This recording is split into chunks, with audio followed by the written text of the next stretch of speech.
month of May is exactly what I needed to keep me going in this horrible economy. After having such a bad month back in April, I could not afford another month like that in the month of May. But thankfully, thanks to my carrier, thanks to me, to planning out, to coordinating where I need to go and where not to run, you know, trying to avoid tolls as much as possible, you know, Midwest, you know, screw the Northeast coast, because trying to get out of there is horrible, but going in it is pretty decent. But it all comes down to planning to where you're going. You don't want to go to a dead spot while hauling a bad load. That just doesn't make sense, and that's what a lot of new owner operators tend to do, because they don't know the market. They don't know what, even in horrible markets like we are currently experiencing, there are still loads that are going to pay decent compared to the average market, that if you don't take those loads, you will eventually go out of business. Because it is owner operator versus owner operator. It is company versus company. I am fighting other owner operators to get the loads that I'm getting, and I am fighting versus dispatchers that have the time to sit there on a computer all day long to be searching for loads for their owner operators. You know, thankfully for me, I'm with the carrier that my dispatcher, you know, I'm always calling him, I'm always telling him, okay, I need to go here, I need to be there, I'm gonna be here by this time, I'm gonna get empty. You know, I need you to find me a load as soon as possible. And that has been working out great for me, because by the time I get unloaded, I already got a load waiting for me to go pick it up. What a lot of owner operators tend to do is, especially the newer ones, they don't start searching for a load not till after they get unloaded on the current load that they have. You know, it is unfortunate to have to cancel loads because you didn't get unloaded on time, but I'd rather do that than not to have a load at all. Because by the time it gets 12 p.m., you know, 1 p.m., once it starts getting around the afternoon times, good luck trying to find a load. There is not going to be any more loads, at least not any decent loads that are going to be paying on the load board.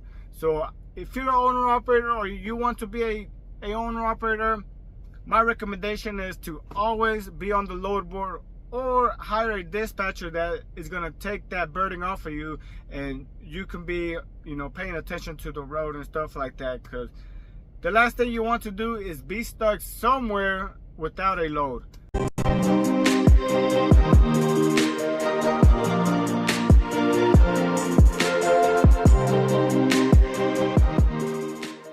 Alright, so let's get into it. So in the month of May, there are 5 weeks. So I got paid for 4 weeks, and then I was home for an entire week. It has been a very long time since I've been home for 7 full days. I'm usually home for like 4 to 6 tops, but thankfully in the month of May, it was such a good month that I could afford to be home that extra day, extra few days. You know, how that sounds so crazy when you think about it like that. Like, depending on the month will depend how much I can afford to be at home. It's just a wild idea to me. First thing we're gonna get into is the truck and trailer repairs. So I had no repairs, but I did an oil change on my truck. So that was the only type of maintenance that I had for the entire month. And that, you know, the reason I was able to have such a good month was because I didn't have no repairs. And I had 0 additional expenses. Oh yeah, and my oil change, it cost me $323 for my oil change. So usually, if I do my oil change on the road, it'll be around the $500 mark. But I started doing my oil changes back at home. I have my local mechanic that does the oil changes. I buy the filters on Amazon, and he provides the oil, and he does everything at his shop there. So that's the only reason why I'm saving like $100 to like $150 on my oil changes, is because I wait to do it at home, and I don't do it at a TA, on the road, anywhere. Everything has gone up so much, even the oil changes. It's crazy. So we're gonna get into the fuel breakdown. So the average miles per gallon on this truck was 7.32 mpgs, which is pretty good. Anything above 7, to me, it's is doing well. So the average cost per mile is 50 cents. So that's how much it costs for my truck to run 1 mile. So anytime I deadhead or anytime I go to the store, I always keep in mind how much me running a mile on this truck is costing me as far as the fuel mileage. So it is costing me 50 cents. The average cost per gallon that I fueled, so this is from the beginning of the month to the end of the month. I added everything all up for the average cost per gallon, and it came out to be $3.32. So, you know, sometimes I fuel, you know, low threes, sometimes I fuel in the high threes. So 3.32 is just the average of the entire month. The US average cost per gallon is $3.82. So I was 50 cents below the US average, which I consider that good because I'm always comparing myself to the market. So I compare, you know, how the type of rates that I take, the type of loads that I haul, I compare it to the market, and I always try to beat the market. If you can beat the market, you are doing decent. So I always compare it to, like, DAT has some pretty good analytics as far as the freight market goes. So I always look at mine to see how I'm doing, and then I compare it to their stats. So so when I compare my cost per gallon to the average, US average, it's pretty good. Total fuel savings is $244. So I use RTS and I use Mudflap. So I was able to save $244 using both of them. But Mudflap, man, I've been loving Mudflap so much lately. They have been giving me like at least 50 cents discount at the pump from TAs and Petros. And RTS is primarily pilots and Flying J's, but Mudflap, man, shout out to them. I love them. The miles breakdown. So I ran a total of 11,927 miles. I deadheaded a total of 994 miles, which it is 12% of my loaded miles. 12%, it is pretty high. I usually try to keep it below 10%, my deadhead miles. But in order for me to get in position to haul some of the loads that were paying so good, I had to deadhead a lot. Like one time I had to deadhead from Salt Lake City down all the way down to Las Vegas to pick up a convention center load, which that is almost 300 miles of deadhead, which is a lot. But the load was paying so good that I could afford to deadhead that much. So that is one of the reasons why my deadhead mileage is pretty high up there. The total revenue for the month is $25,650. So that is a really, really good month. $25,650, especially during the current times. But like I said, May has 5 weeks, so I got paid for 4 weeks. So that makes it seem like I worked the entire month. You know, getting paid for 4 weeks makes it seem like I was home, I was on the road for an entire 30 days, but I was not. Just because how the days fall in, you know, I ended up getting 4 checks instead of the 3 checks normally. So that's why the revenue, it is kind of higher up there. So the cost per mile to run my business is $1.56. So that the cost per mile is, you know, after I pay overhead, truck payment, diesel, all that stuff, it costs $1.56 to run the business. So that means if I'm hauling a load that pays less than $1.56 per mile, I'm losing out money. It's like almost as if I'm paying them to haul the loads. So it will be my best interest to know the cost per mile to run my business in order to find out how much can I afford, or what kind of load can I afford to haul without losing money. So the profit per mile is 0.43 cents. So that's how much at the end, after you total everything up, that's how much I was able to profit per mile, 43 cents. So the gross per mile, I'm not gonna lie, the gross per mile is not a good one. It is $1.99. So every time I haul a load, I try to haul it at a minimum of $2. But as we all know, and I don't care who you are, you can't argue the fact that the loads are just not paying what they used to.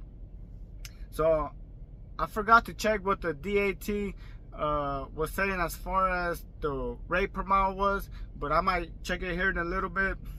But I can almost guarantee you it is less than $1.99.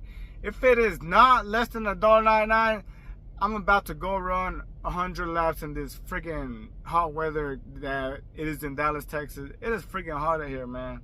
I was just up in the northeast coast. It is fresh up there. It's like 70 degrees. Now I'm having to suffer these heat waves over here. Man, I need to get out of here. But I got my delivery tomorrow morning, and then from there I gotta go to Aurora, Colorado. But the gross per mile is $1.99. So after I totaled everything and averaged it out, that's what the average came out to be. Gross per mile, $1.99.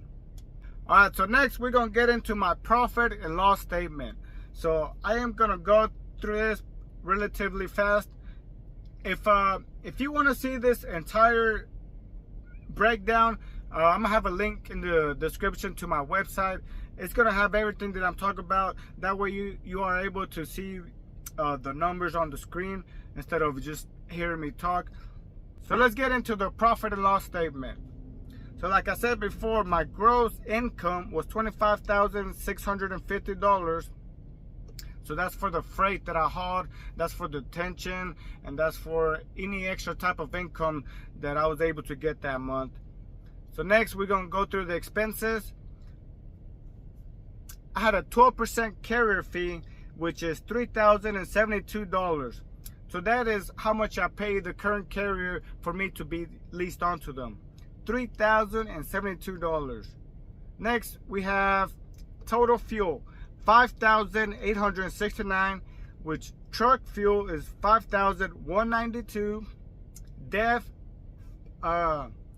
is $133, and IFTA tax $542, which for the month of May I had to pay for IFTA tax for the first quarter of the year.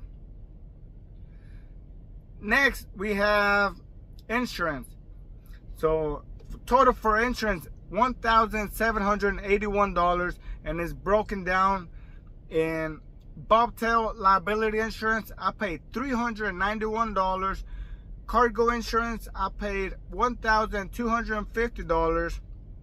Occupational insurance, I paid $140. Next, we have total repairs and maintenance, which again, I only had my oil change, and that came out to be $323. Next, we have trailer rental, $1,500. So I paid $1,500 to rent the trailer that I have. Next, we have tows and parking. For tows, I paid $284, and for reserve parking, I paid $25. For utilities, I paid ELD, I paid $60. For internet and TV services, $69. So that's for my hotspot. And for phone service, I paid $135. So the current phone that I'm using as the owner operator, it is 100% deductible. So my total expense, what it came out to be, is $13,361. But what's not included in my profit and loss statement is my truck payment. So I have a truck payment of $1,523.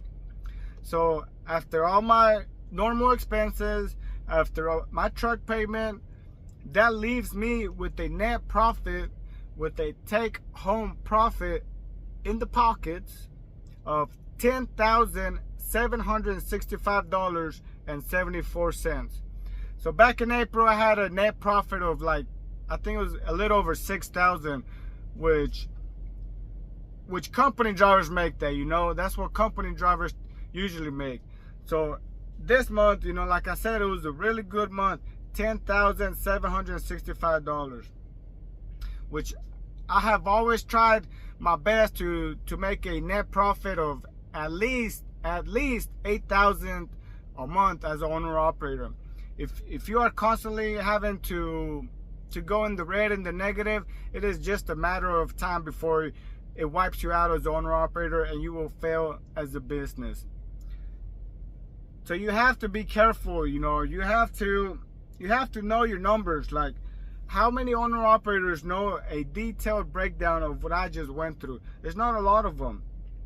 And the ones that do, you know, they have a better chance of succeeding as owner operators. Can you still fail? Yes, of course. Anything can happen. You know, a major truck repair cost can put you out of business. But you gotta position yourself in a better position than 90% of the truck drivers out here. So that's gonna be it. Thank y'all for watching. Like I said, if you want the complete breakdown in numbers on your screen, you know, hit that link in the description. I'll see you on the next one. Peace.